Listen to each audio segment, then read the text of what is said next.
So, of course, I want to thank the organizing committee for the invitation. And first of all, I want to make clear that by renal function, I will mean during this presentation glomerular filtration rate. And I will be talking exclusively about functional biomarkers and not about biomarker of kidney lesions. So this being said, what I would like to address with you is 3 different clinical situations that can make sense for the ICU physician. So first, the diagnosis of acute kidney injury, then the early detection of acute kidney injury, and finally the evaluation of glomerular filtration rate. And by discussing these 3 different situations, I will try to address the main issue regarding the evaluation of renal function in the specific context of intensive care medicine.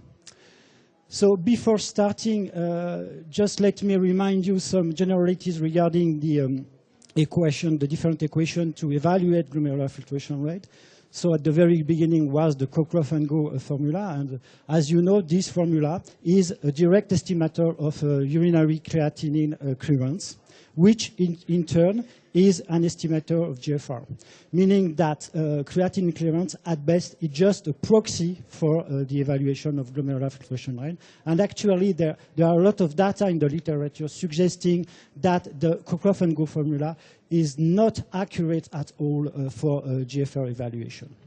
So this is the reason why the MDRD study equation has been developed, and here this equation aims at directly evaluating the GFR measured by a reference method, and in the original study it was measured using your telemate method. And very importantly, this equation was constructed to be used with a standardized measure of serum creatinine. And then the CKD-AP equation, which is pretty much the same than the MDRD study equation, except that the CKD-AP equation provides a much better evaluation for a patient with a GFR near the normal range value of renal function, which is a situation where we know that the MDRD study equation systematically underestimate the real value of a glomerular filtration rate. So the CKD-AP equation is clearly the equation of first choice that should be used, preferentially in different clinical settings. And this is clearly a recommendation in France, but more importantly, this is also strongly endorsed by most of international societies in the world. So can the CKD-AP equation, another equation of GFR estimation, can help us for the diagnosis of acute kidney injury? Well, as you know, the ACA-I definition is now well formalized with the CADIGO classification, which is a mix between the RIFLE and the AKIN classification, relying first on changes in serum creatinine value, and second, on the evaluation on urine output. So this definition clearly belongs to the epidemiology field, meaning that the primary goal of this classification is certainly not to evaluate renal function per se, but rather to capture the prognosis of acute kidney injury, need for renal replacement therapy, and mortality through small variation, small increase in serum creatinine value. So I would say that within the strict framework of this classification, I don't believe that we really need a GFR evaluation using the CKD-AP equation. But there is an exception, as you know, which is regarding a situation where we miss the baseline serum creatinine. So you all know that in this specific situation, it is recommended to estimate the value of the serum creatinine by back calculation, assuming that the glomerular filtration rate of the patient estimated by the MDRD study equation is of 75 ml per minute. And since this MDRD study equation is known to be very inaccurate for GFR above the value of 60 ml per minute, one may ask whether this is not problematic. And you have here the corresponding, well, it's not working.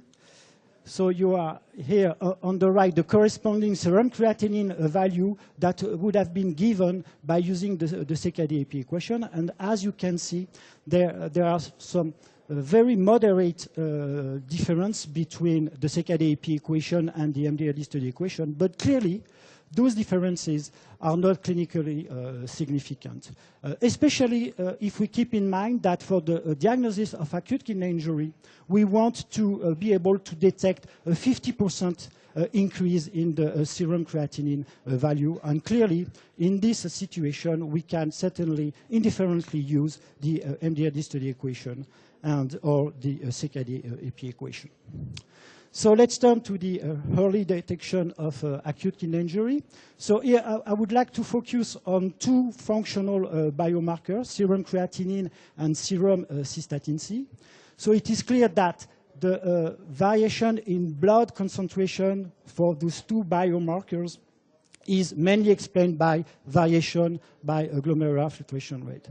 But importantly, the relationship between both biomarkers and GFR can be confounded by what we call the non-GFR determinants of cystatin C and creatinine. And those determinants can be more or less problematic in the setting of ICU. And this is particularly the case for serum creatinine, where, as you all know, muscle mass is a very important determinant. And obviously, for our patient in the ICU, muscle mass is a real concern.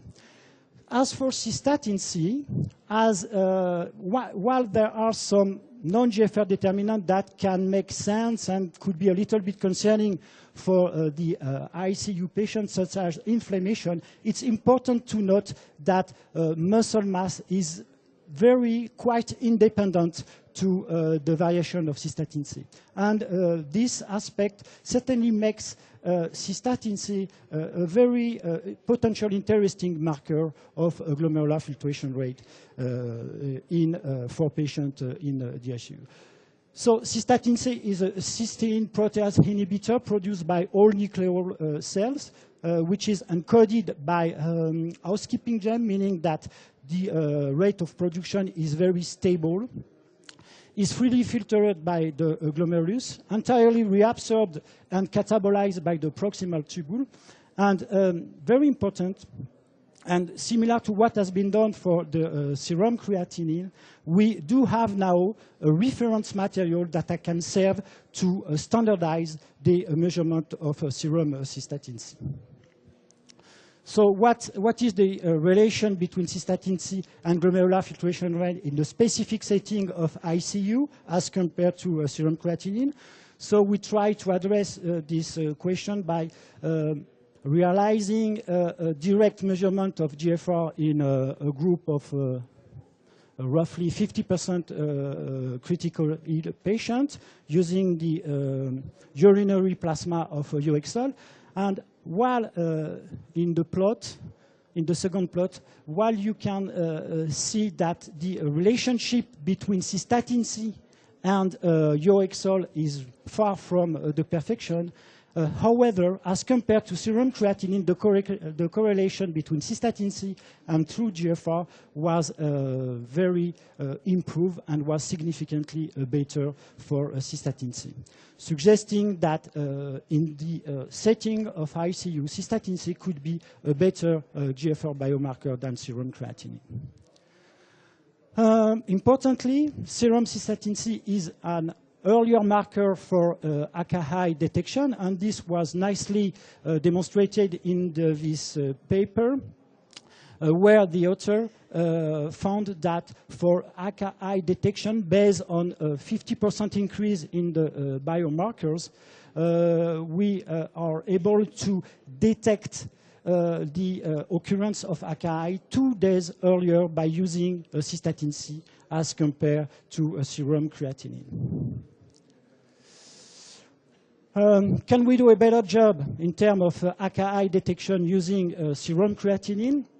The answer to that question may be yes, if you trust in the concept of this new concept of kinetic GFR. So what is it, the kinetic GFR? So the goal of this approach is to analyze kidney function in the acute setting by integrating different parameters, such as the volume of distribution, but also the rate of production of creatinine, and finally, trying to make sense of change in serum creatinine value over a very short period of time. You have here an illustration of the application of this concept of kinetic GFR.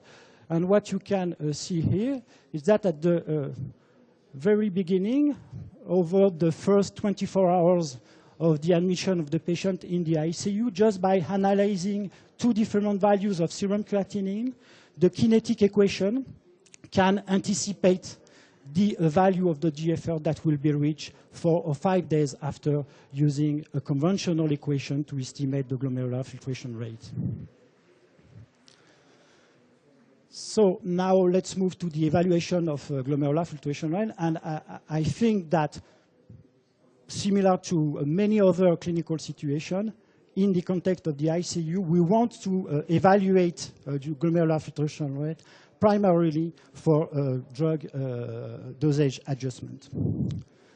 So regarding drug dosage adjustment, there is a debate on which equation should be used, and this debate has been addressed by this in this position paper that brought together physiologists, nephrologists, statisticians, and biologists. And this debate has to do with the fact that some people are still advocating the use of the Cockcroft and Go formula in this specific setting of drug dosage adjustment. So I just want to make this long story short, only to tell you that we and others believe that even for drug dosage adjustment, the rationale behind the use of the Cockcroft and Go formula is partially misleading. And even in this situation, we should still use the CKD-AP equation. So the real question is whether we can use those equations specifically for a population of critical ill patients. And this question is important because we know that the applicability of this equation can be problematic in different populations. For instance, we know that those equations do not perform very well in transplant patients, in the elderly, and obviously the critical ill patient has many characteristics that can negatively impact and alter the performance and the applicability of those equations. So the first study that have looked at the performance of those GFR estimating equation for ICU patients comes from Sweden. They analyzed 30 patients after a cardiac surgery using a reference method, which was in this study the Chrome EDTA. And they found a very, very poor agreement between the equation, whatever the equation you consider it, creatinine clearance, Cockcroft, CKD-AP, MDRD, and the reference measurement of GFR. So we carried out a similar study, this time in 47 patients, stable in the ICU, using this time as a reference method the urinary clearance of urexol. And as the previous study, we did confirm the very poor accuracy of this GFR estimating equation. I will ask you to focus on the accuracy 30%, and you can see that this accuracy is ranging from 40 for the MDRD study equation to 60 for the CKD-AP equation, far below the conventional threshold that is usually accepted to consider it an equation valid, and this threshold is above 80. In this study, we also looked at and compared the ability of serum creatinine and serum cystatin C on their ability to predict a GFR below 60 ml per minute. And we found that serum creatinine was significantly superior to serum cystatin C was significantly superior to serum creatinine in this setting, suggesting that serum cystatin C might offer some interest for the evaluation of GFR with the idea of drug dosage adjustment. And this is perfectly in line with this very interesting study where the author simulated the prescription of vancomycin using, according to an evaluation of renal function, relying either on serum creatinine or cystatin C.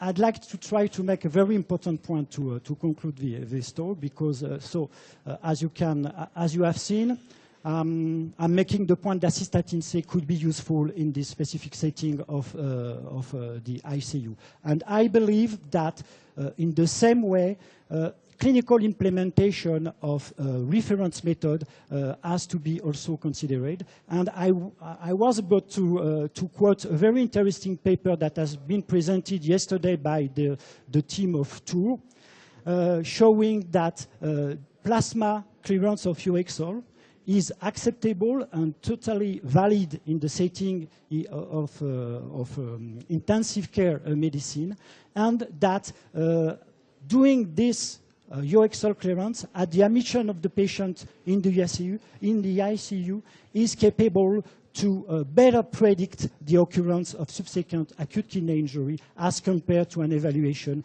based by serum creatinine. And I think that the remarkable contribution of the team of Tours is that they kind of propose a proof of concept that reference method could be used in clinical practice. This being said, I think I'm done. Once again, the focus of my paper is to talk about, of my talk is to talk about and to identify the alternatives to those very bad and to the difficulty to evaluate renal function for our patients. Thank you. Merci.